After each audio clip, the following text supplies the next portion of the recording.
Hello લવરિયા, welcome to Shweta Jain official નામની YouTube ચેનલમાં હું તમારા બધાનું હાર્દિક સ્વાગત કરું છું. કેમ છો લવરિયાઓ?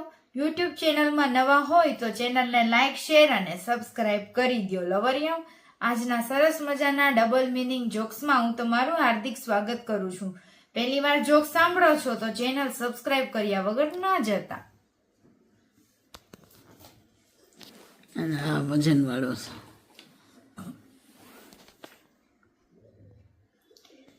એકવાર જયલાએ એના ભાઈબંધ ભાવલાને કીધું, હાશ, બધું કામ પૂરું થઈ ગયું, હવે ઘરે જઈને પેલા તો ઘરવાળીની ચડ્ડી ઉતારીશ. ભાવલો કે, અરે વાહ ઘેલ સફા, તો બહુ મૂડમાં લાગસ કાં, ઘરે જાને તો ફુગા બુગા લઈને જાજે. જયલો કે, અરે મૂડીની તો એની બેનને જદે, હું એમ નથી કેતો, આજે ઓફિસે આવવામાં ઉતાવળમાં હું તારા ભાભીની ચડ્ડી પહેરીને આવી ગયો છું. ઘરે જઈને પેલા ઈ મારી પહેરેલી ચડ્ડી ઉતારીશ એમ કહું છું. એકવાર પત્નીએ કીધું, ડાર્લિંગ સાંભળો છો, મારી ઉંમર 48 વર્ષ છે, છતાં તમારો એક મિત્ર બહુ મારા રૂપના વખાણ કરે છે કે ભાભી એટલે ભાભી હો, એક નંબર. એનો ઘરવાળો કે નક્કી ઉસ્માનભાઈ જ હશે. ઘરવાળી કે, હા પણ તમને કઈ રીતે ખબર? તો કે એમાં એવું છે ને, એ ઉસ્માન ભંગારનો વેપારી છે. એક મહિલાનો પતિ ખોવાઈ ગયો એટલે એની બેનપણીને લઈને પોલીસ સ્ટેશનમાં લખાવા ગઈ. પોલીસ કે, તમારા પતિનું વર્ણન કરો, કેવો દેખાતો હતો? તો ઈ કે, ઊંચો, ગોરો, જાડો, વાદળી જીન્સ, ધોળું ટી શર્ટ પહેરેલ છે. બેનપણી કે, અરે તારો પતિ તો હાવ કદરૂપો છે, બાટકો છે ને કાળો છે, આવો ક્યાં દેખાય છે? ઓલી કે, ઘડીક ચૂપ રે ને, કોક સારો ગોતીને લઈ આવે તો તને કઈ વાંધો છે?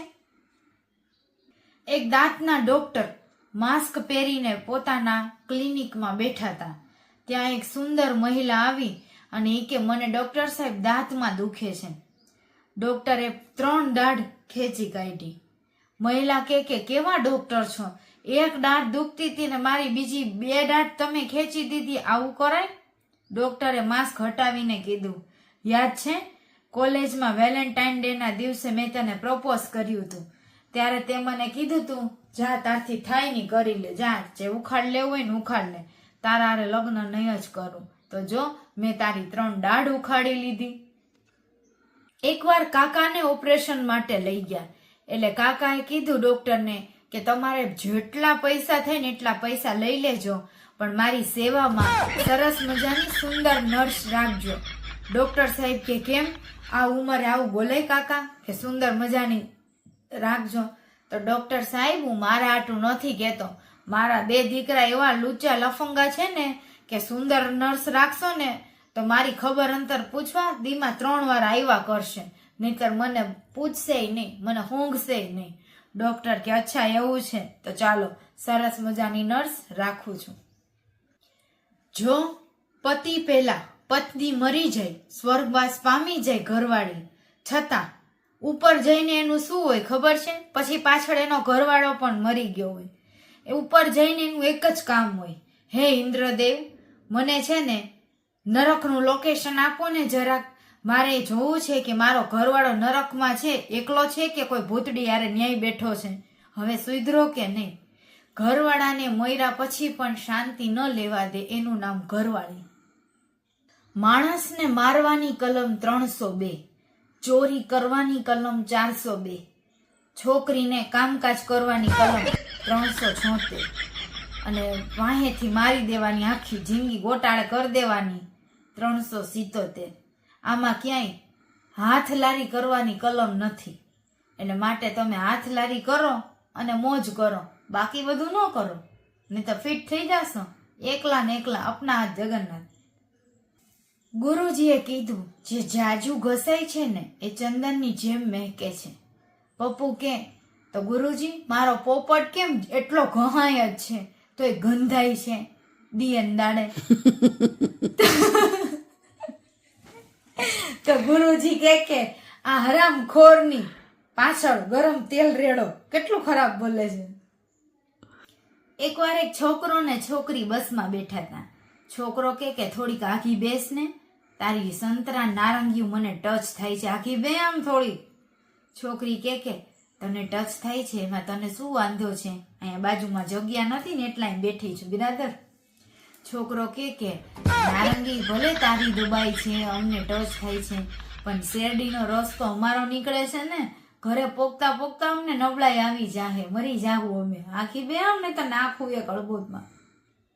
હે ભાવલાને એકવાર રમલા મુંબઈ વાળાએ પૂછ્યું કે ભાવલા હું જ્યારે છોકરીઓને જોઉં છું ત્યારે મને કેમ કરવાનું જ મન થાય છે? ભાવલો કે તો બિરાદર તારી નજરમાં ખોટ છે. તારી આંખના ચશ્માના નંબર કઢાવ અને બધીને બેનની નજરે જો જા. છોકરીઓ ગમે એટલું ઇંગ્લિશ ભણેલી હોય પણ અંદર જાય ને એટલે આ ઉ એવા જ શબ્દો નીકળે.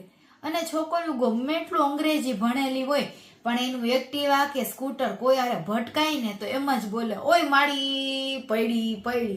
ત્યાં એવું બોલવા ન બેસે, oh my God I slap, હું પડી ગઈ, સ્લીપ ખાઈ ગઈ. ત્યાં ઓય માડી ને ઓય બાપા જ થાય. ખાટલે હોય કે પાટલે, ઓય માડી અને ઓય બાપા. પારકું બૈરું અને પારકો દારૂ હંમેશા પુરુષોના મગજ ઉપર તરત અસર કરે છે. એટલે દારૂ અને બૈરું એ બીજાના હોય ને તો જ સારા લાગે, માટે દૂર રહેજો. ભાવલાએ ભૂલથી રમલાના પીછવાડા ઉપર હાથ મૂકી દીધો.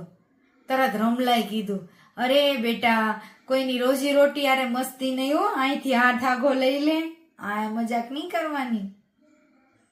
ભાવલાએ આખું ગામ ભેગું કર્યું અને કીધું કે આ ગામનો સરપંચ મને બનાવો તો ગામમાં હું ઓયો ખોલી આપું અને બધાને મજા કરાવું. ગામવાળાએ તોય મત ન આપ્યો.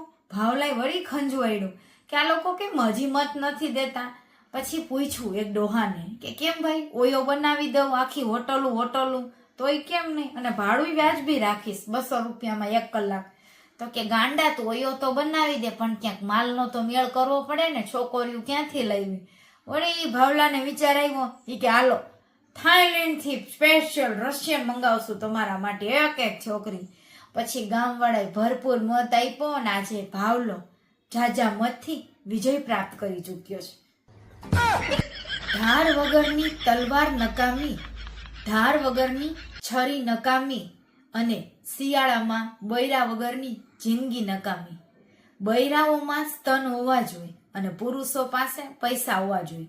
સ્તન વગરની બૈરાનું આ દુનિયામાં કોઈ કામ નથી. એના સામું છોકરો અટ્રેક્શન ન આવે, કેમ કે સ્તનથી જ સ્ત્રીઓ શોભતી હોય, એક વાળથી અને સ્તનથી.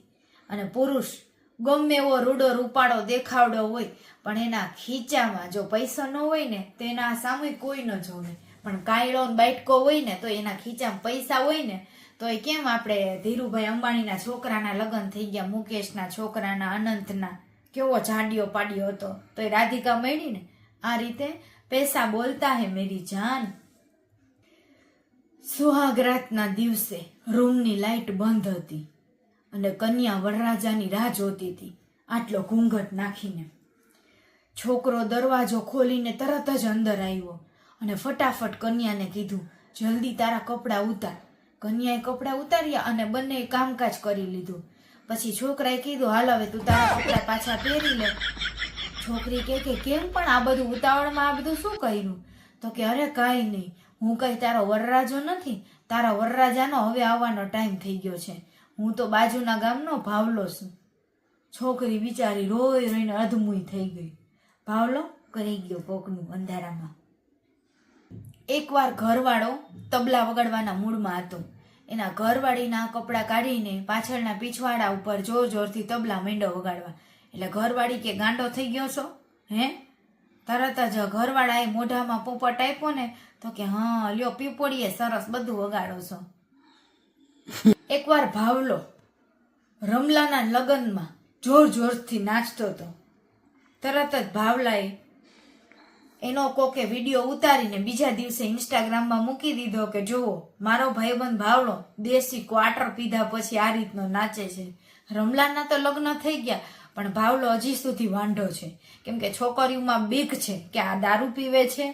ઓલો ખરેખર મોજમાં નાચતો હતો, દેશી ક્વાર્ટર પીધું નહોતું. કોઈ વાંડી હોય ને તો પ્લીઝ ભાવલાને મળી જાજો. ભાવલાએ કીધું કે હું આટલા વર્ષોથી તારક મહેતા કા ઉલ્ટા ચશ્મા જોઉં છું, પણ એમાં અંજલિ મહેતાને હજી સુધી છોકરું કેમ ન થયું? શું બે છોકરા નહોતા કરવા? બાકી બધાને છોકરું હતું. આનો જવાબ આપે ને એને મારા તરફથી 2 લાખ રૂપિયાનું રોકડ ઇનામ. ક્યાંક ભાવલો ચોરી કરીને તમને દઈ દેશે. ચેનલને લાઈક શેર અને સબસ્ક્રાઇબ કરો. મારા વાલા ભાવલા, ઇશ્ક મહાબત જુનૂન શુકુન ભી તું. રાધે રાધે, જય શ્રી કૃષ્ણ. રાધે રાધે, જય શ્રી કૃષ્ણ, જય દ્વારકાધીશ, જય મુરલીધર. ચેનલને સબસ્ક્રાઇબ કરો. Bye bye.